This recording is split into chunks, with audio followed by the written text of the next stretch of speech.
Hello மக்களே, நம்ம நாட்டில் இருக்கிற முப்படைகள்ல விமானப்படையின் பங்கு மிக முக்கியமானதா பார்க்கப்படுது. இது ஆங்கிலேயர் ஆட்சி காலத்துல பிரிட்டிஷ் ராயல் விமானப்படையின் ஒரு அங்கமா 1932ல இந்திய விமானப்படை ஆரம்பிக்கப்பட்டது. இதை தொடங்கும் போது வெறும் 25 பேர் மட்டுமே இருந்திருக்காங்க. இரண்டாம் உலக போர்ல பர்மாவில் இருந்து ஜப்பான் படைகள் முன்னேறி வரதை தடுக்கிற பணியில இந்திய விமானப்படை மிக சிறப்பா செயல்பட்டிருக்காங்க.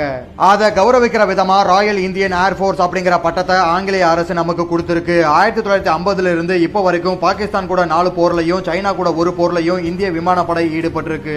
அது மட்டும் இல்லாம operation Vijay, operation Meghdoot, operation cactus, operation Poomalai ஆகிய முக்கியமான வான்வெளி ஆபரேஷன்களை இந்திய விமானப்படை நிகழ்த்தியிருக்கு. உலக நாடுகள்ல அமெரிக்கா, ரஷ்யாவுக்கு அடுத்தபடியா இந்தியா 3வது இடத்துல இருக்கு. உலகின் சக்தி மிக்க நாடுகளாக கருதப்படுற ஜப்பான், இஸ்ரேல், பிரான்ஸ் நாட்டு விமானப்படைகளை பின்னுக்கு தள்ளி இருக்குன்னா பாத்துக்கோங்க.